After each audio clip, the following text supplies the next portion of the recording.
رمضان كريم كريم كريم شهر عظيم عظيم عظيم رمضان كريم كريم كريم شهر عظيم. السلام علیکم ورحمۃ اللہ وبرکاتہ. اشہد ان لا الہ الا اللہ وحدہ لا شریک لہ لہ الملک ولہ الحمد وہو علی کل شیء قدیر.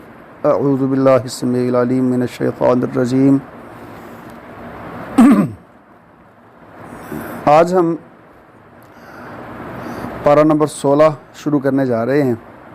سورۃ الکہف ہے اور اس پارے کے آغاز میں حضرت خضر علیہ السلام و حضرت موسیٰ علیہ السلام کی جو ملاقات ہوئی اس کا اختتام ذکر ہے، اور اس میں کچھ چیزیں وہاں پر بیان کی گئی ہیں کہ ایک آدمی کی کشتی میں حضرت خضر علیہ السلام نے سوراخ کر دیا، ایک جگہ پر ایک بچے کو قتل کر دیا، ایک جگہ پر دیوار کھڑی کی اور اس کی مزدوری نہیں لی، اور اس کی وجوہات بھی وہاں پر بیان کر دی گئی ہیں. لیکن اس میں سے ہمیں سبق کیا ملتا ہے؟ سب سے پہلا سبق تو یہ ملتا ہے کہ اللہ رب العزت اپنے بندوں کے معاملات بخوبی دیکھتے ہیں، اور ان معاملات کو اور ان چیزوں کو پورا کرنے کے لیے اللہ تعالیٰ کبھی کبھی انبیاء کی ذمہ داری بھی لگا دیتے ہیں. یہ اس مالک کی بڑی کمال رحمت ہے جس کا ہمیں اس واقعے سے علم ہوتا ہے. دوسری چیز، انسان ہمیشہ نقصان کی طرف دیکھتا ہے اور اپنے نقصان کو لے کے بڑا پریشان ہو جاتا ہے. میں اکثر یہ ایک بات کہا کرتا ہوں کہ آپ کیا سوچ سکتے ہیں کہ ماں باپ اپنے بچے کے حق میں کوئی غلط فیصلہ کریں؟ کیا ماں باپ اپنے بچے کو کبھی نقصان پہنچانے کا سوچ سکتے ہیں؟ اگر ماں باپ اپنے بچے کو نقصان پہنچانے کا یا اپنے بچے کے بارے میں غلط فیصلہ کرنے کا سوچ نہیں سکتے تو یہ کیسے ممکن ہے جو ماں باپ سے بہت زیادہ محبت کرنے والا ہمارا خالق و مالک ہمارا اللہ ہے، وہ ہمارے بارے میں کوئی نقصان کا یا کوئی غلط فیصلہ کرے گا؟ در حقیقت ہوتا یہ ہے کہ وہ نظر آنے والی جو تھوڑی سی شر ہوتی ہے، وہ تھوڑی سی پریشانی جو ہوتی ہے، وہ ہمارے لیے بہت بڑی خیر اور فائدے کا سبب ہوتی ہے. تو کیونکہ اس سے ملنے والی خیر ہمیں نظر نہیں آ رہی ہوتی تو ہم صرف اس نقصان کو لے کے پریشان ہو جاتے ہیں.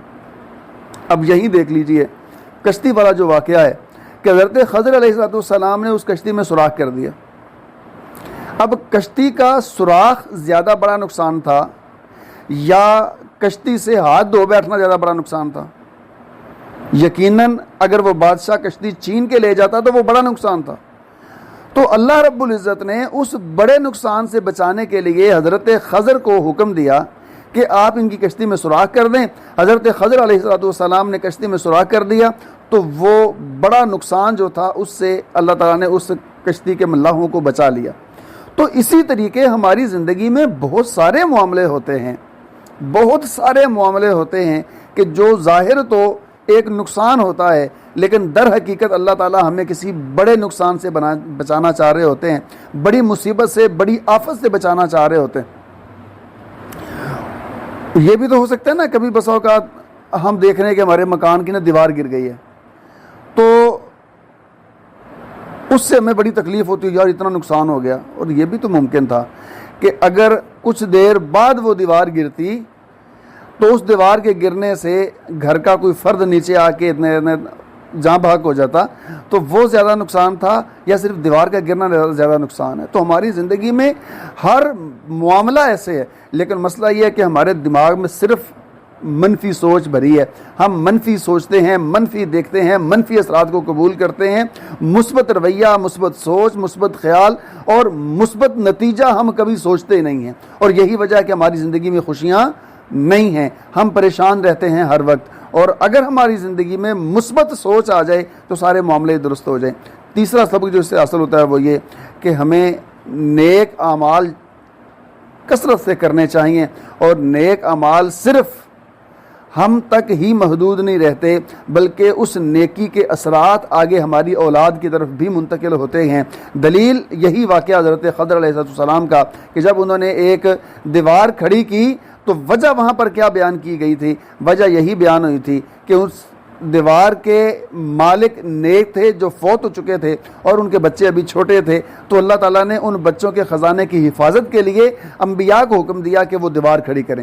تو بہرحال ان واقعات سے ہمیں یہ چیزیں معلوم ہوتی ہیں اور ہمیں اپنی زندگی کے اندر اس طرح کے رویے لانے کی کوشش کرنی چاہیے۔ اس کے بعد سورہ کہف کے آخر میں جا کے ایک بات ذکر ہے، فَلَا نُقِيمُ لَهُمْ يَوْمَ الْقِيَامَةِ وَزْنًا، کہ کافروں کا ذکر کرتے ہوئے اللہ تعالیٰ فرماتے ہیں کہ ان کافروں کے لیے ہم قیامت کے دن کسی قسم کا کوئی میزان مقرر نہیں کریں گے۔ تو وزن قیامت کے دن کیا جائے گا۔ وزن کس چیز کا ہوگا؟ سب سے پہلے تو ہم کن لوگوں کے لیے وزن ہوگا اور کن کے لیے وزن نہیں ہوگا۔ جب محشر کا میدان لگے گا نا تو جہنم کو لایا جائے گا، تو ایک حدیث میں آتا ہے کہ جہنم پکڑ پکڑ کے اپنے اندر نافرمانوں کو پھینک رہی ہوگی، اور وہ نافرمان جو کافر ہوں گے، مشرک ہوں گے یا منافق ہوں گے، یعنی جن کے دل میں ایمان نہیں ہوگا، جن کے دل میں ایمان نہیں ہوگا، ان لوگوں کو جہنم پکڑ پکڑ کے اپنے اندر پھینک دے گی اور ان کا حساب نہیں ہوگا۔ یہ لوگ بغیر حساب کے جہنم میں چلے جائیں گے۔ وجہ کیونکہ میزان تو تب لگے نا اگر نیکی اور برائی دو چیزیں موجود ہوں، تو تولا جائے کہ نیکیاں زیادہ ہیں یا برائیاں زیادہ ہیں۔ اور جس بندے کے پاس نیکی ہے ہی کوئی نہیں، اس کے پاس سارا کفر ہی ہے، شرک ہی ہے، نفاق ہی ہے اس بندے کے پاس سارے کا سارا، تو اس بندے کو ترازو کی ضرورت ہی نہیں ہوگی۔ باقی رہ گئے وہ لوگ جو اہل ایمان ہوں گے اور ان کے پاس نیکیاں بھی ہوں گی، برائیاں بھی ہوں گی۔ تو اہل ایمان میں سے بہت پائے کے جو نیک لوگ ہوں گے ان کو اللہ تعالیٰ بغیر حساب کے جنت داخل کر دیں گے۔ تو بغیر حساب کے جنت میں بھی لوگ چلے جائیں گے اور بغیر حساب کے لوگ جہنم میں بھی چلے جائیں گے۔ اس کے بعد جو باقی لوگ بچیں گے ان کے اعمال کا وزن ہوگا۔ اب وزن کیسے ہوگا؟ مختلف طرح کی احادیث ملتی ہیں، ان میں مختلف اشارے ملتے ہیں۔ ایک اشارہ تو یہ ملتا ہے کہ انسان کے نامہ اعمال کو تولا جائے گا، جس کے اندر نیکیاں لکھی ہوں گی وہ دفتر الگ رکھ دیے جائیں گے، اور جن کے اندر برائیاں لکھی ہوں گی وہ دفتر دوسرے پلڑے میں رکھ دیے جائیں گے، وہ رجسٹر، وہ کاپیاں الگ جگہ رکھی جائیں گی۔ تو ان کو پھر تولا جائے گا، اگر نیکیوں والا پلڑا بھاری ہوگا تو وہ جنتی، اگر برائیوں والا پلڑا بھاری ہوگا تو وہ جہنمی۔ دوسرا انداز کیا ہے کہ بذات خود نیک اعمال اور برے اعمال تولے جائیں گے، نامہ اعمال نہیں تولے جائیں گے بلکہ نیک عمل اور برے عمل تولے جائیں گے۔ اور اس کی دلیل میں بھی کچھ احادیث ملتی ہیں۔ اور بعض اوقات نا لوگ یہ پھر اعتراض کرتے ہیں کہ عمل تو انسان کا وجود ہی نہیں رکھتا، تو کیسے تولا جائے گا؟ تو یہ اگر آج سے کوئی 50 سال پہلے لوگ بات کرتے تو وہاں تو اس چیز کو بیان کرنا ذرا مشکل تھا، لیکن آج اس بات کو سمجھنا بڑا آسان ہے۔ آج ہمارے ہاں ہر اس چیز کی میئرمنٹ ہوتی ہے جو نظر نہیں آتی۔ ہمارے گھروں میں استعمال ہونے والی بجلی جو ہے نظر نہیں آتی لیکن اس کی پیمائش ہوتی ہے۔ گھروں میں استعمال ہونے والی گیس نظر نہیں آتی لیکن اس کا وزن ہوتا ہے۔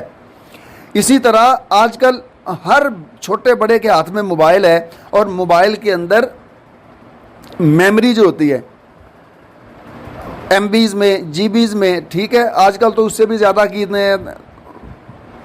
میموری آ گئی ہوئی ہے۔ تو ایم بیز اور کے بی اور جی بی کی صورت میں جو میموری ہم اس کی میئرمنٹ کرتے ہیں کہ اس کے اندر اتنی میموری ہے، اس کے اندر اتنی میموری ہے، یہ اتنی مقدار کی چیزیں ہیں، یہ اتنی مقدار کی چیزیں ہیں۔ آج کل تو اس طرح کی چیزوں کو بھی تولا جا رہا ہے، اس کو ان کی میئرمنٹ ممکن ہے۔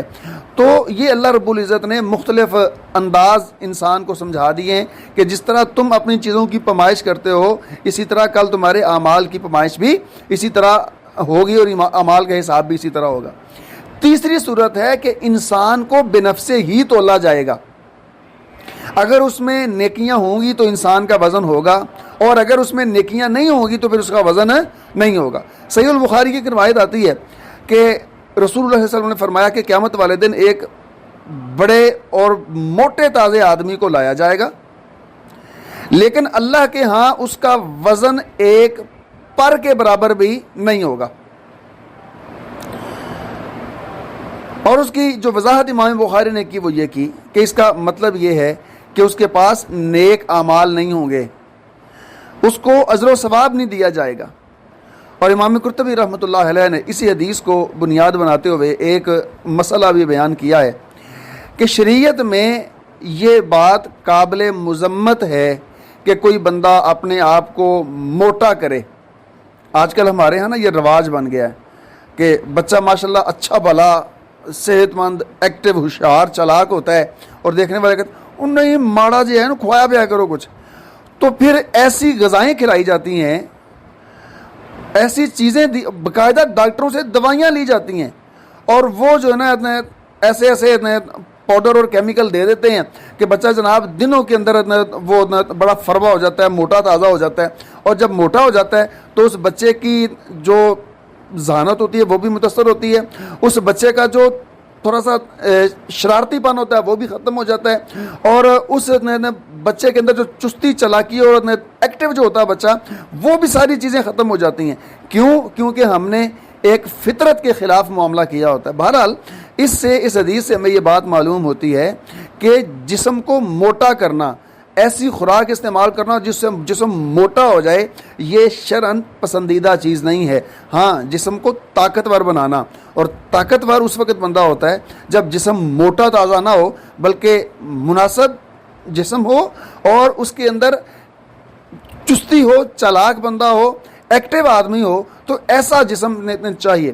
اور نبی کریم صلی اللہ علیہ وسلم کی اگر ہم چال دیکھ لیں کہ آپ کے چلنے کا انداز اگر دیکھ لیا جائے تو بات مزید سمجھ آ جاتی ہے کہ رسول اللہ صلی اللہ علیہ وسلم جب چلا کرتے تھے، حدیث میں آتا ہے کہ آپ تیز چلتے تھے، اور بعض صحابہ کرام بیان کرتے ہیں کہ ہم نبی صلی اللہ علیہ وسلم کے ساتھ جب چلتے تو کبھی کبھی تو آپ اتنا تیز چلتے کہ ہمیں آپ کے ساتھ ملنے کے لیے دوڑ لگانی پڑتی۔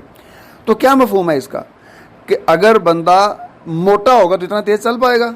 کبھی بھی نہیں ہو سکتا۔ تو اگر ہم دین کے مزاج کو سامنے رکھیں تو صحت مند جسم دین کا مزاج ہے، موٹا تازہ اور جانوروں جیسا اور بھینسے جیسا جسم جو ہے نا، یہ جانور دین کا مزاج نہیں ہے۔ تو لہٰذا ایسی خوراک کھائیں جس خوراک سے جسم کو انرجی ملے، طاقت ملے، اور ایسی خوراک قطعاً نہ کھائیں جس خوراک سے جسم انسان کا موٹا ہو جائے، پھول جائے اور اس کے اندر نہ ہو کچھ بھی نہ۔ اس کے بعد سورہ مریم شروع ہو رہی ہے، اور سورہ مریم کے آغاز میں حضرت زکریا علیہ السلام کا واقعہ ذکر ہے کہ انہوں نے اللہ تعالیٰ سے دعا کی، اور دعا کرتے ہوئے ایک لفظ بولا، جملہ بولا، وہ کیا تھا؟ وَلَمْ أَكُنْ بِدُعَائِكَ رَبِّ شَقِيًّا، اے اللہ میں تیری دعا سے کبھی بھی محروم نہیں ہوا، بدبخت نہیں ہوا، میں کبھی رد نہیں کیا گیا۔ تو اس یقین کے ساتھ انہوں نے دعا مانگی، اور پھر اللہ تعالیٰ نے پھر دعا سنی بھی۔ اور کیسے سنی؟ کہ جب بوڑھے ہو چکے تھے، بیوی بھی بوڑھی ہو چکی تھی، تو اللہ تعالیٰ نے حضرت یحییٰ علیہ السلام کی خوشخبری دی کہ آپ کو یحییٰ بیٹا ملے گا۔ تو لہٰذا جب بندہ دعا دل سے کرتا ہے نا، اور اللہ تعالیٰ اس دعا کو قبول کر لیتے ہیں، تو پھر اس کام کو پورا کرنے کے لیے اللہ تعالیٰ کو اسباب کی ضرورت نہیں ہوتی۔ اسباب تو ہمارے لیے ہیں نا، وہ تو خالق ہے، کلمہ کن کہتا ہے، معاملہ ہو جاتا ہے، اس کو کیا لگے اسباب سے؟ اسباب کی ضرورت ہمیں ہوتی ہے، اللہ تعالیٰ کو نہیں ہے۔ اور جب بندہ دعا کرتا ہے تو پھر جس مالک کو اسباب کی ضرورت نہیں ہے، تو پھر دعا کرتے ہوئے ہمیں بھی اسباب پر نظر نہیں رکھنی چاہیے۔ دعا تو کر رہا ہوں لیکن کیسے پورا ہوگا؟ میرے پاس تو چیز ہی کوئی نہیں ہے۔ دعا تو کر رہا ہوں، پیسے نہیں ہیں۔ دعا تو کر رہا ہوں، جانے کے لیے سواری نہیں ہے۔ دعا تو کر رہا ہوں، حج پہ کیسے جاؤں گا؟ میرے پاس تو چیز ہی کوئی نہیں۔ یہ جو انداز ہے نا، یہ انداز درست نہیں ہے، بلکہ جب دعا کر رہے ہیں تو پھر اسباب کو چھوڑ کے اس مالک کی قدرت پر یقین رکھتے ہوئے دعا کرنی ہے۔ اور دعا کا انداز کیا ہونا چاہیے؟ مختلف احادیث ہیں، بلکہ بہت زیادہ احادیث ہے، اس میں سے چند احادیث آپ کے سامنے رکھ رہا ہوں۔ سب سے پہلا ادب یہ ہے دعا کا کہ دعا اخلاص کے ساتھ کی جائے، کیونکہ دعا عبادت ہے، اور عبادت خالص اللہ کی رضا کے لیے ہونی چاہیے۔ اس حدیث سے، اس انداز سے ہمیں یہ بھی بات معلوم ہوتی ہے کہ دعا کو عبادت سمجھ کر کرنا چاہیے، اپنی ضرورت سمجھ کر نہیں کرنا چاہیے۔ کہ جب ہم اللہ کے سامنے دعا کرنے کے لیے بیٹھتے ہیں تو یہ سمجھ کے بیٹھیں کہ میں بندہ ہوں اور میرا مانگنا میری عبادت ہے اور میں اپنی عبادت کر رہا ہوں، اور جب وہ عبادت قبول ہو جائے گی تو اللہ تعالیٰ عافیت کا اور خیر کا معاملہ کر دیں گے۔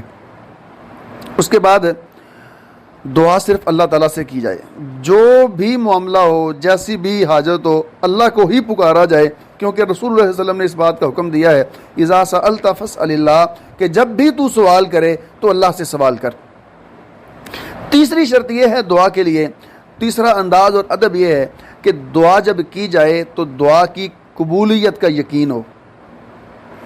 حدیث میں آتا ہے نا، جامع ترمذی کی روایت ہے کہ نبی کریم صلی اللہ علیہ وسلم نے فرمایا جب تم دعا کرو وَأَنْتُمْ مُوقِنُونَ بِالْإِجَابَةِ، کہ تمہیں دعا کی قبولیت کا یقین ہو، یہ نہیں ہے پتہ نہیں رب سنے گا کہ نہیں سنے گا، میرے اتنے گناہ نے، اللہ قبول کرے گا کہ نہیں کرے گا، یہ جو انداز ہے نا، یہ انداز درست نہیں ہے۔ اور اسی کی وضاحت صحیح البخاری کی روایت میں موجود ہے کہ اللہ کے رسول صلی اللہ علیہ وسلم نے فرمایا کہ جب تم دعا کرو تو ایسے نہ کہو اللہم ارحمنی ان شئت، کہ یا اللہ اگر تو چاہتا تو مجھ پر رحم کر، نہیں چاہتا تو نہ کر، یہ انداز درست نہیں ہے، بلکہ آپ نے فرمایا لیعظم المسئلہ، بلکہ سوال کے اندر پورے عزم کے ساتھ، پورے یقین کے ساتھ مانگو۔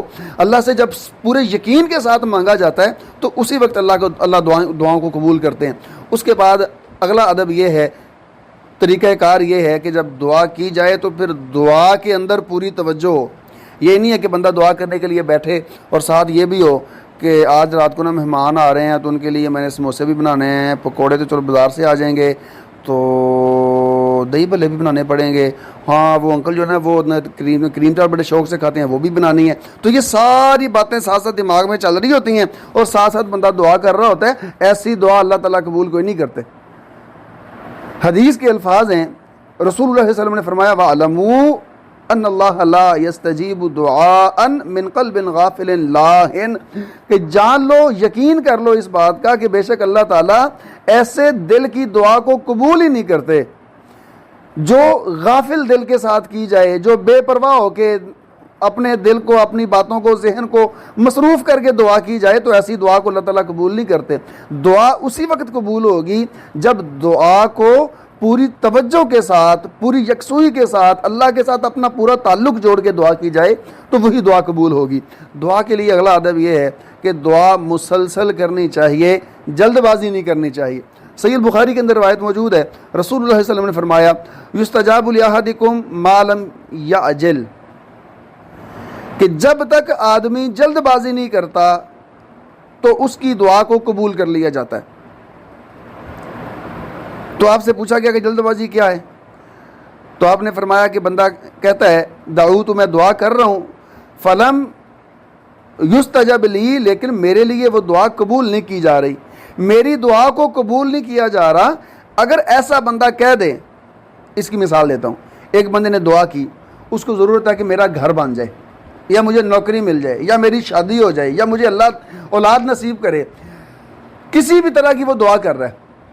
رمضان کا پورا مہینہ تھا، اس نے پہلے روزے سے دعا شروع کی اور جناب دعا کرتے کرتے کرتے کرتے جو نا 2 ہفتے گزر گئے، 2 عشرے گزر گئے، 20-22 دن گزر گئے، تو اب قریب تھا کہ دعا کچھ دن اور کرتا تو دعا قبول ہو جاتی، لیکن اس بندے نے کیا کیا، اتنے دن ہو گئے دعا کرتے انہوں قبول ہی نہیں ہو رہی، لگ رہا ہے میری سنی جنی ہی نہیں۔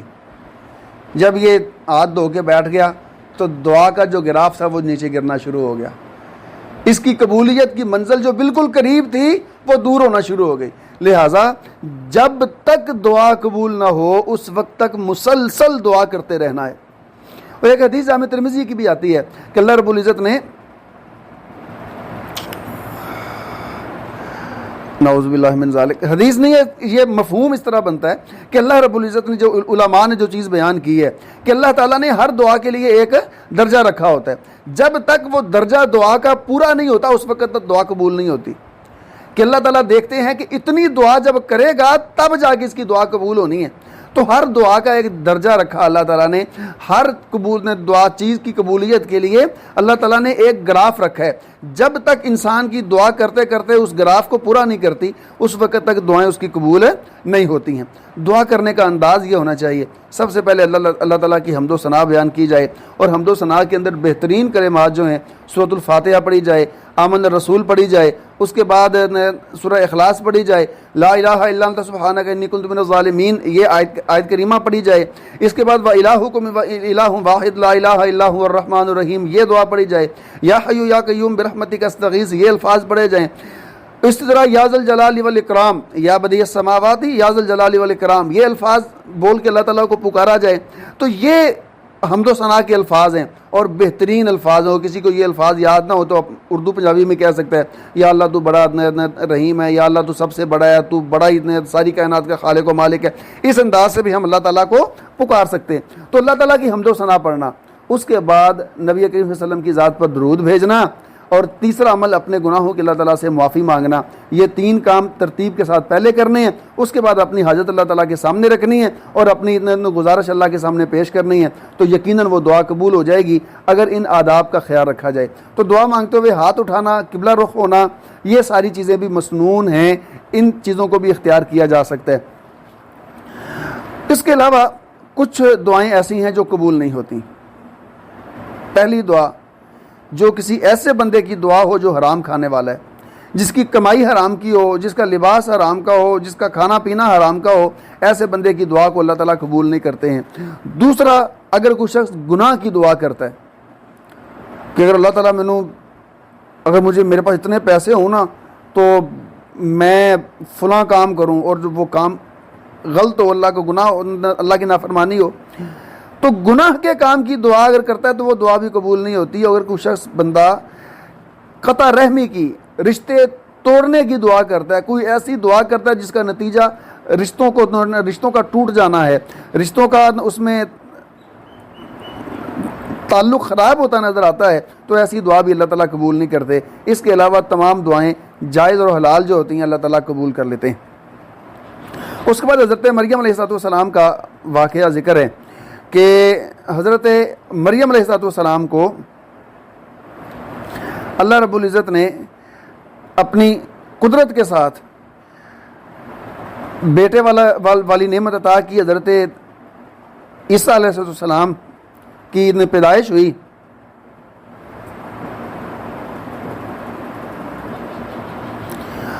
تو اس پیدائش کے وقت جو خوراک حضرت مریم علیہ السلام کو دی گئی وہ کیا تھی؟ وہ کھجور تھی۔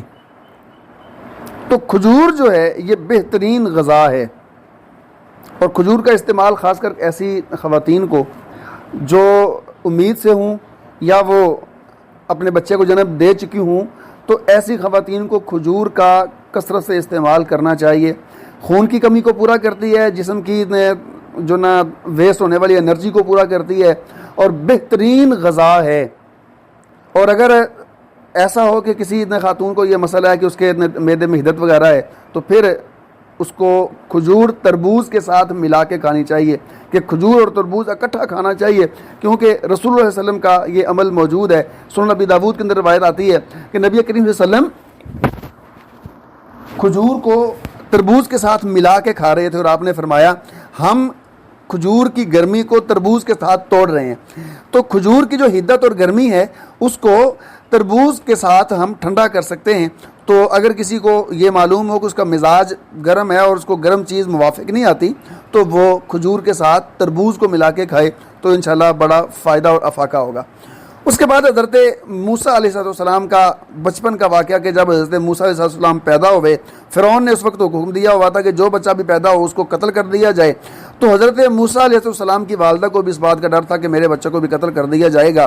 تو حضرت موسیٰ کی والدہ نے اللہ تعالیٰ کے حکم اور اشارے سے حضرت موسیٰ کو تابوت میں بند کیا اور پانی میں بہا دیا، اور پھر اللہ تعالیٰ نے اپنی کمال قدرت دکھائی کہ جو دشمن بچے کو مارنا چاہتا تھا اسی دشمن کے گھر میں رکھ کے اللہ تعالیٰ نے حضرت موسیٰ علیہ السلام کی پرورش کروائی۔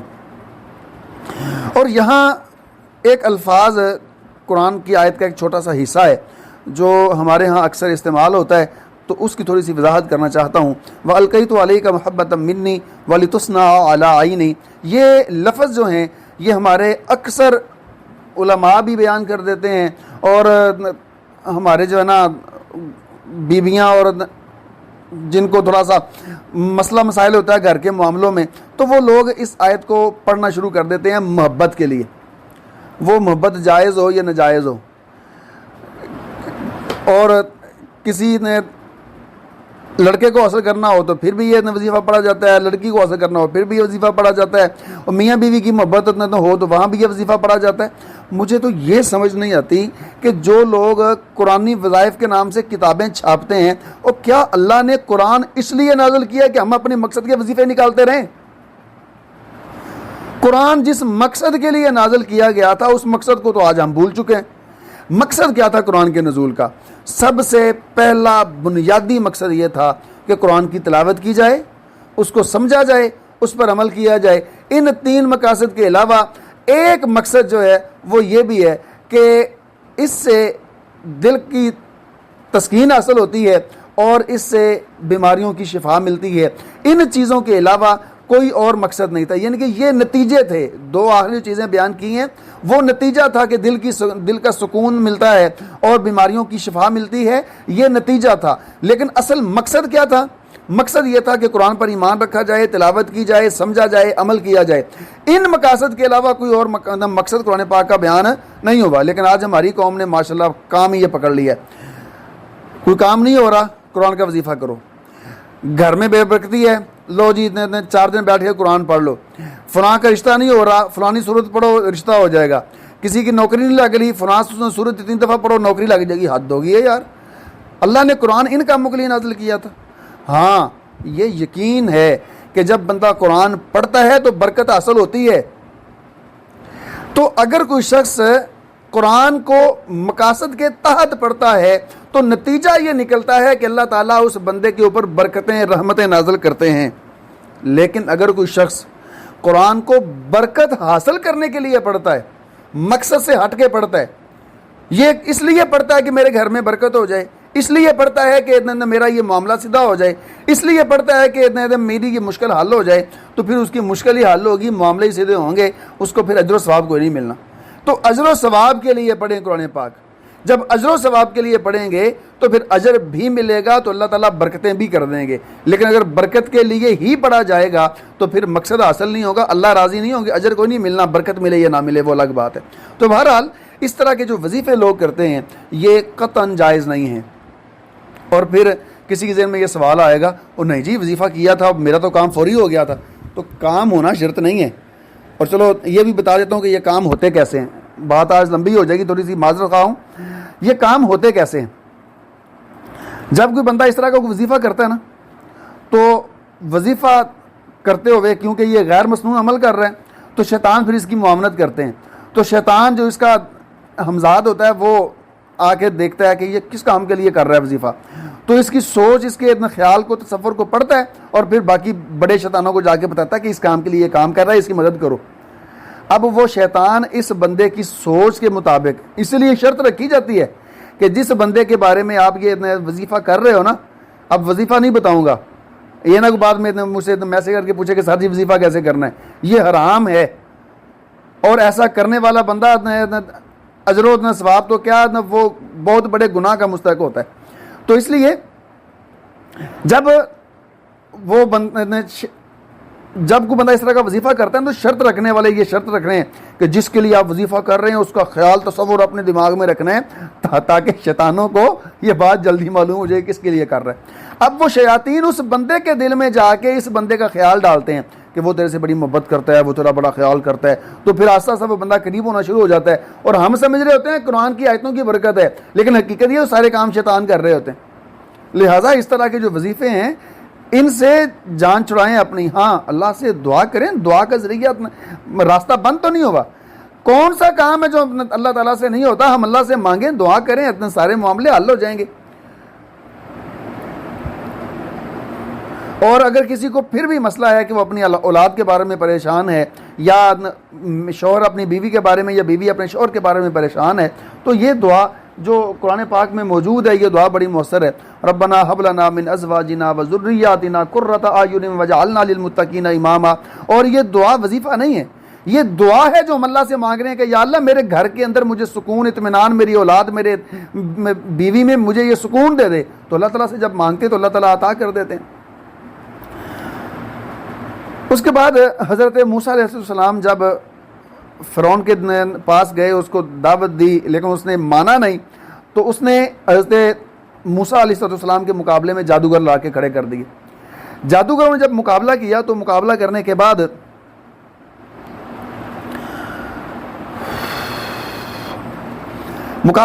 بعد ان کو معلوم ہوا کہ ہم غلط ہیں اور حضرت موسیٰ جس چیز کو پیش کر رہے ہیں یہ کوئی جادو کا عمل نہیں ہے. تو انہوں نے حضرت موسیٰ علیہ السلام پر ایمان کا اظہار کیا، اقرار کر لیا. فرعون نے کہا کہ یہ تو کام ٹھیک نہیں ہے. تو فرعون نے ان کو سزا دینا چاہیے، ان کو ڈانٹا اور ان کو دھمکایا. تو ان کا جواب پتہ کیا تھا؟ فَقْضِ مَا أَنْتَ قَاضٍ، جو کرنا ہے کر لے، تو دنیا چاہتا ہے لیکن ہم تو اپنے مالک کو پہچان چکے ہیں، ہم اس کا انکار نہیں کرنے والے. اسے کہتے ہیں استقامت.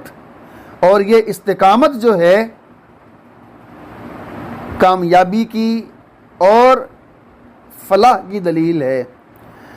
رسول اللہ صلی اللہ علیہ وسلم سے ایک بندے نے سوال کیا تھا، ایک صحابی نے، کہ یا رسول اللہ مجھے ایک ایسی چیز بتائیں کہ آپ کے علاوہ مجھے پھر کسی سے کچھ پوچھنے کی حاجت نہ رہے.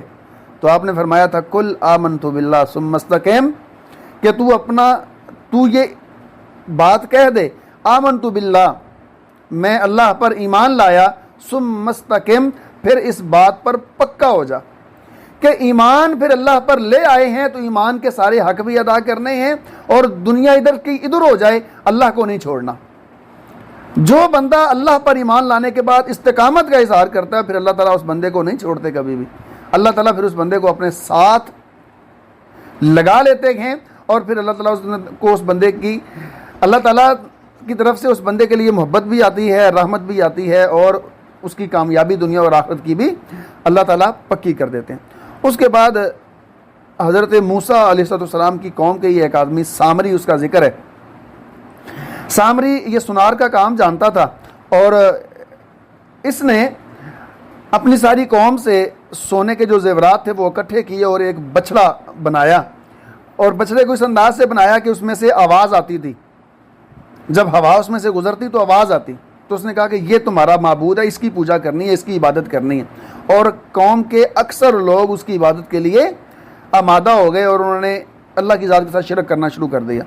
ان دنوں حضرت موسیٰ علیہ السلام کوہ طور پر گئے ہوئے تھے، اللہ تعالیٰ نے وہاں بلایا تھا. واپس آئے تو یہ سارا ماجرا دیکھ کے بڑے پریشان ہوئے. تو اللہ رب العزت نے پھر حکم دیا کہ اس بت کو جو سامری نے بنایا ہے اس کو ختم کر دیا جائے. تو اس کو حضرت موسیٰ علیہ السلام نے اللہ تعالیٰ کے حکم سے جلا دیا. اور اس کے بعد سامری کو سزا یہ ملی کہ حضرت موسیٰ علیہ السلام نے کہا کہ باقی جو مشرک تھے، شرک کرنے والے تھے، ان کو تو قتل کر دیا گیا، سامری کو چھوڑ دیا گیا اور اس سے یہ کہا گیا کہ تیری سزا یہ ہے کہ تو ہر ایک کو کہتا پھرے گا لا مساس، مجھے نہ چھونا.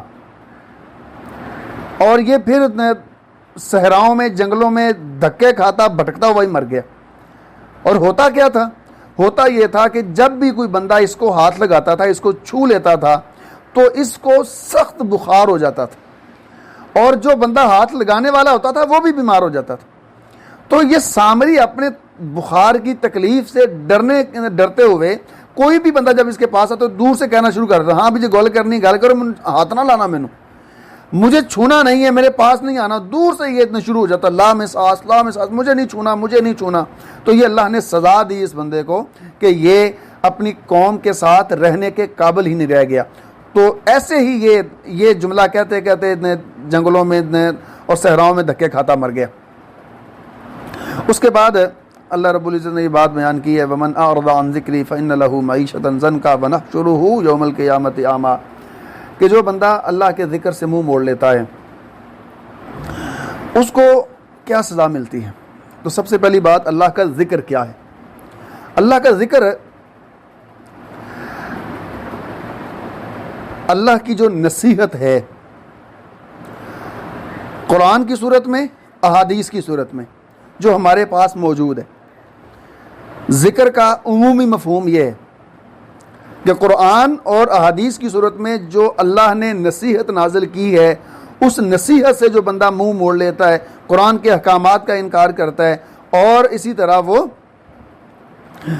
احادیث سے منہ موڑ لیتا ہے، احادیث کے میں جو احکامات اور مسائل بیان ہوئے ہیں ان کو اپنی زندگی کے اوپر لاگو نہیں کرتا، ذکر سے اعراض کرتا ہے، نصیحت سے دور بھاگتا ہے، تو ایسے بندے کی سزا یہ ہے کہ اللہ تعالیٰ اس کی معیشت کو زن کا بے برکت کر دیتے ہیں، اس کی معیشت کو بے برکت کر دیتے ہیں، اور قیامت والے دن اس بندے کو اندھا کر کے اٹھایا جائے گا۔ زنک کا مطلب یہ ہوتا ہے کہ سب کچھ ہونے کے باوجود پوری نہ ہونا۔ یہ اونٹ کے اندر بیماری ہوتی ہے کہ وہ کھاتا رہتا ہے اور کھانے کے باوجود اس کی بھوک ختم نہیں ہوتی، اور یہ اسی وقت ہوتا ہے جب برکت ختم ہو جائے، جب برکت ختم ہو جائے۔ اور ایسے بندے کو جو اللہ کے ذکر سے منہ موڑ لیتا ہے، قرآن و سنت سے منہ موڑ لیتا ہے، تو ایسے بندے کو دنیا میں ہی سزا دی جاتی ہے کہ اس کی معیشت کی برکت ختم ہو جاتی ہے، اور آخرت میں یہ سزا ہوتی ہے کہ اس کو اندھا کر کے اٹھایا جائے گا۔ اور ذکر سے مراد اللہ کا ویسے ذکر کرنا، سبحان اللہ، الحمدللہ، اللہ اکبر، لا الہ الا اللہ کی تسبیحات کرنا، یہ بھی ذکر کے اندر شامل ہے۔ اگر کوئی شخص چلتے پھرتے اپنا وقت ضائع کرتا ہے، بے مقصد باتوں میں اپنے آپ کو مصروف رکھتا ہے، تو وہ بھی اسی زمرے میں آئے گا۔ اسی طرح دعا کرنا بھی ذکر میں شامل ہے، قرآن پاک کی تلاوت کرنا بھی ذکر میں شامل ہے، تو ساری چیزوں کو لے کے چلنا ہے۔ قرآن پاک کی تلاوت بھی کرنی ہے، ویسے چلتے پھرتے اللہ تعالیٰ کی تسبیحات بھی کرنی ہے، اللہ سے دعا بھی کرنی ہے، اور اللہ تعالیٰ کے احکامات کو بھی سامنے رکھنا ہے۔ ان ساری چیزوں کو اگر سامنے رکھیں گے تو یہ ذکر کو تھام لینا اور ذکر کو اختیار کرنا ہے۔ اور اگر ان میں سے کسی ایک چیز کو بھی ہم پوری توجہ نہیں دیتے، اس میں غفلت کا اظہار کرتے ہیں، تو پھر ایسے ہے جیسے ہم اس چیز سے اعراض کر رہے ہیں۔ تو ذکر سے اعراض کرنا اللہ تعالیٰ کو پسند نہیں ہے۔ اللہ تعالیٰ سے دعا ہے کہ اللہ تعالیٰ ہمیں عمل کرنے والے لوگوں میں شامل فرمائے۔ السلام علیکم ورحمۃ اللہ وبرکاتہ۔